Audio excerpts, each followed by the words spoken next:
నమస్తే, నేను మధు. పశ్చిమ బెంగాల్లో టీఎంసీ ఓడిన విషయం అందరికీ తెలిసిందే. అయితే ఇప్పుడు మమతా బెనర్జీ విషయం తెర మీదకి వస్తుంది. ఆమె ప్రవర్తన కావచ్చు, ఆమె తీసుకున్న నిర్ణయాలు కావచ్చు, టీఎంసీ ఓటమికి కారణాలని చెబుతున్నారు. అయితే ఇప్పుడు వస్తున్న న్యూస్ ఏంటంటే టీఎంసీలో 10 మంది ఎమ్మెల్యేల మిస్సింగ్ అని. సో నిజంగానే 10 మంది ఎమ్మెల్యేలు మిస్ అయ్యారా? అసలు ఏం జరుగుతుంది టీఎంసీలో రోజు మనం తెలుసుకుందాం. ప్రస్తుతం మనతో పాటు ఉన్నారు సీనియర్ జర్నలిస్ట్ సుబ్బరాజు గారు. వారిని అడిగి మరిన్ని విషయాలను తెలుసుకుందాం. నమస్కారం సార్. నమస్కారం అండి. సార్, టీఎంసీలో 10 మంది ఎమ్మెల్యేలు మిస్సింగ్ అని అంటున్నారు. నిజంగానే మిస్ అయ్యారా? అసలు ఏం జరిగింది సార్? సాధారణంగా మామూలుగా నిన్న మమతా బెనర్జీ గారి ఇంట్లో మొదటిసారిగా టీఎంసీ యొక్క ఎన్నికైన శాసనసభ్యులతో 2 కారణాలతోటి వ్యూహాత్మక సమావేశం వాళ్ళ ఇంట్లో జరిగింది. ఎమ్మెల్యేస్ అందరినీ కాల్ఫర్ చేశారు.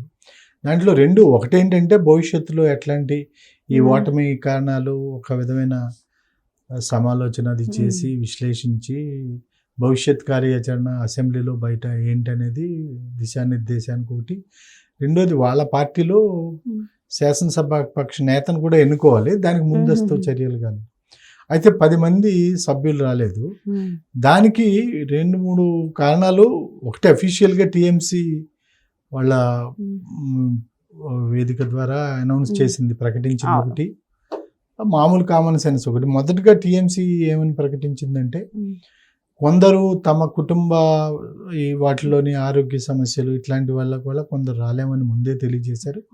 కొందరిని పార్టీనే ఆదేశించింది రావద్దని. ఎందుకంటే ఉత్తర బెంగాల్లోని బిర్భూమ్ అనే ప్రాంతంలోని ఈ ఎన్నికల అనంతర హింసాత్మక ఘటనలు, అక్కడ బీభత్సంగా ఘర్షణలు చెలరేగినాయి. అక్కడ చాలా కార్యకర్తలు కొన్ని షాపులకి ఇళ్ళకి నిప్పులు అందించడం, హింసాత్మక ఘటనలు కొన్ని జిల్లాల్లో బాగా జరిగింది.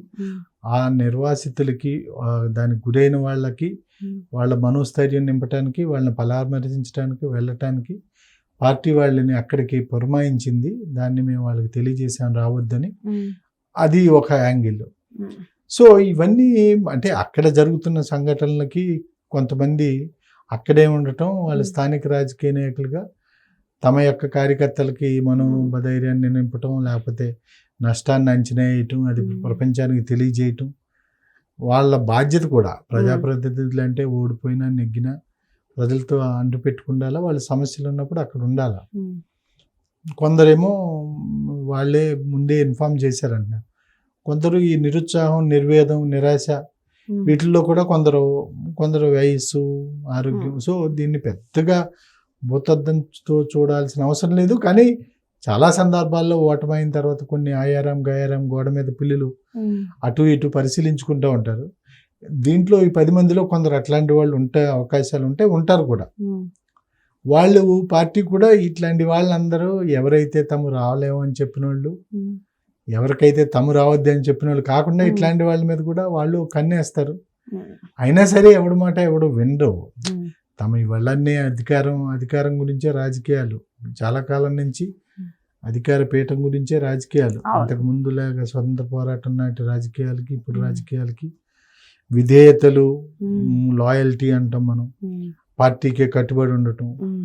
అట్లాంటి వాళ్ళు పర్సెంటేజ్ లేరంటే లేకుండా లేరు, ఉన్నారు. ఎట్టి పరిస్థితుల్లో ఎలా ఉన్నా వాళ్ళు ఒక్కళ్ళన్నా నిలబడతారు. కానీ ఎక్కువ రాజకీయాలు, ఈ దేశపు రాజకీయాలు, పదవులు, అధికారం అనేదే చుట్టూనే పార్టీలు కానీ, పార్టీ నాయకులు కానీ, ఈవెన్ నెగ్గిన ఎమ్మెల్యేలు కానీ, కార్యకర్తలు అట్లానే ఊర్లు ప్రజలకు ప్రజలే. నిన్నటిదాకా అధికారంలో ఉన్న పార్టీ ఓడిపోయిన వెంటనే ఆ ప్రజలు కూడా మారిపోతున్నారు. మీరు చూస్తూ ఉంటే ఒక పార్టీ ఓడిపోతే ఆ ఊర్లో ఈవెన్ పంచాయతీ ఎలక్షన్లో కూడా ఆ పార్టీ నుంచి నుంచోడానికి వాళ్ళ సొంత పార్టీ నాయకులు కూడా ముందుకు రావట్లా. కనీసం అట్లా నుంచుంటే వాళ్ళ పార్టీ ఓట్లు కూడా వాళ్ళకి రావట్లా. సో ప్రజలు కూడా ఓటమి వెంట గెలుపు వెంట ఎవరి పార్టీకి వాళ్ళు అలా నిలబట్టలా. ఓడిపోయిన పార్టీని వెంటనే అందరూ వదిలేస్తున్నారు, ఎడారి చేసేస్తున్నారు, పచ్చని మైదానాల వైపుకు పరుగులు పెట్టేస్తున్నారు. సో ఇది ఒక విచిత్రమైంది. అంటే అధికారంలో కోల్పోవటం, ప్రతిపక్షంలో ఉండటం, పార్టీ నాయకులు, ఎమ్మెల్యేలు కొందరు ఈ పనులు అవ్వని అదని భయపడి రకరకాలుగా వాళ్ళు పార్టీలు మారటం అన్నీ ఒక విధంగా చూడాలి. కార్యకర్తలు కూడా నిరాశ నిర్వేదం 4 పైసలకు డబ్బులు పోయినాయి అనేది. కానీ ప్రజలు ఓటర్లు వాళ్ళు కూడా మారిపోతున్నారు వెంటనే. అదొక వైచిత్రి. సో ఇప్పటి వాటికి అంటే మారుతున్న కాలం, మారుతున్న సమాజం పోకడలు ఇవన్నీ పూర్తిగా మనం అర్థం చేసుకోగలుగుతాం, కానీ దాన్ని మళ్ళీ తిరిగి మార్చడం అనేది కాలంతో పాటు వస్తున్న మార్పులు ఇవన్నీ. అవును. కానీ ఇక్కడ చూస్తే సార్, ఈ 10 మంది ఎమ్మెల్యేలు రాకపోవడం వల్ల టీఎంసీలో చీలికలు ఏర్పడ్డాయని చెబుతున్నారు. అంటే ఇది ఒక పెద్ద దెబ్బ అని చెప్పొచ్చు. ఇక్కడ వాళ్ళు క్లారిటీగా చెప్తున్నారు, మాకు ఇన్ఫర్మేషన్ ఇచ్చారు అని చెప్పేసి. ఇంకొక విషయం ఏంటంటే, మమతా బెనర్జీ కూడా నేను రాజీనామా చేయను అని చెప్పేసి కూర్చున్నారు ఆవిడ. సో ఈ విధంగా చూసుకుంటే నిజంగానే టీఎంసీలో అసంతృప్తి రేకెత్తిందేమో అన్న ఆలోచనలు కూడా ఉన్నాయి. మరి దీనికి ఏమంటారు సార్? 10 మందిలోని మీరు చెప్పిన వాటికి 50-50 అవకాశం ఇస్తే కనుక, అంటే కొందరు న్యాచురల్గానే వీళ్ళే పార్టీ వాళ్ళని అక్కడే ఉండిపోమని, అది ఉత్తర బెంగాల్ బీర్భూములో అయితే ఘటనలు, మత ఘర్షణలు, పార్టీ కార్యాలయాల మీద లేకపోతే వాళ్ళకి సంబంధించిన వ్యాపారాల మీద అవన్నీ వీడియోలో ఇమేజెస్ అన్నీ మనం చూస్తున్నాం పబ్లిక్ డొమైన్లో. సో వాళ్ళు అక్కడ ఉన్నారు. కొందరు పూర్తిగా వీళ్ళు రాని వాళ్ళందరూ పార్టీకి కారణాలు ఇచ్చా రాలేదు అని కూడా చెప్పలేము. దాంట్లో కొందరు ఆయారాం గాయంలో ఉంటారు, వాళ్ళు వెళ్ళిపోతారు. కానీ దాన్ని చీలిక అనలేము. ఇవాళ చీలికంటే 1/3 ఆఫ్ పార్టీలో నెగ్గిన ఎమ్మెల్యేలో 1/3 వెళితేనే అప్పుడు దాన్ని చీలిక అని చెప్పగలుగుతాం. ఆ స్థాయిలో వెళ్ళాలంటే దాదాపుగా 25 మంది పైగా ఉండాలి. అప్పుడే స్పీకర్ గుర్తిస్తాడు దాన్ని ఒక ప్రత్యేక పార్టీ అనిగా. ఆ లోపు వచ్చేదాన్ని చీలిక అంటారు.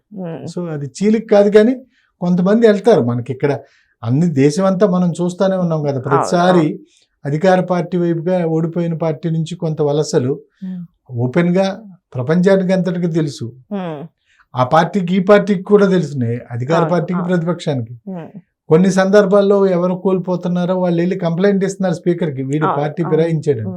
అతను స్పీకర్కి ఏం చెప్పడు సమాధానం. స్పీకర్ కూడా అతను పిలిచి అడగడు. ఆంధ్రాలో, తెలంగాణలో, ఇండియాలో, హైదరాబాద్ అన్ని చోట్ల జరుగుతూనే ఉన్నాయి. సో అది ఒక ఆ స్పీకర్లు కూడా చర్యలు తీసుకోవట్లా. మరి హైకోర్టులకు కూడా వెళ్ళారు, ఇట్లా స్పీకర్ చర్యలు తీసుకోవట్లేదు. కోర్టులో స్పీకర్ అంటే 3 రాజ్యాంగ వ్యవస్థలకి సమానమైన ప్రతిపత్తి ఇచ్చింది భారత రాజ్యాంగం. అంటే ఏంటంటే లెజిస్లేచర్, ఎగ్జిక్యూటివ్, జ్యుడిషియరీ 3 ఉంటాయి. 3 వాటికి ఏంటంటే లెజిస్లేచర్ తో సమానమైందే జ్యుడిషియరీ. లెజిస్లేచర్ యొక్క పరిధిలోకి జ్యుడిషియరీ రాకూడదు. అసెంబ్లీ కార్యాలయం, అసెంబ్లీ వరకు సుప్రీం అతను స్పీకరే. అందుకని జ్యుడిషియరీ కూడా కుదరదు తీసేయండి అని చెప్పలేని పరిస్థితి. సో ఏదేమైనా సరే, ఇప్పుడు పశ్చిమ బెంగాల్లో మాత్రం అనూహ్య కారణాల రీత్యా కొన్ని చర్యలు అయితే జరుగుతున్నట్టు తెలుస్తుంది. మరి టీఎంసీ పార్టీలో నిజంగానే ఆ 10 మంది కారణాలు చెబుతూనే రావట్లేదా? నిజంగానే అనారోగ్య కారణాల వల్ల, లేకపోతే అక్కడ దాడుల కారణాల వల్ల రావట్లేదా? మరి మమతా బెనర్జీ చేష్టల వల్ల కావాలనే వారు హ్యాండ్ ఇచ్చారా? మరి అసలు ఏం జరుగుతుందో వెయిట్ చేసి చూద్దాం. Thank you so much. Thank you sir.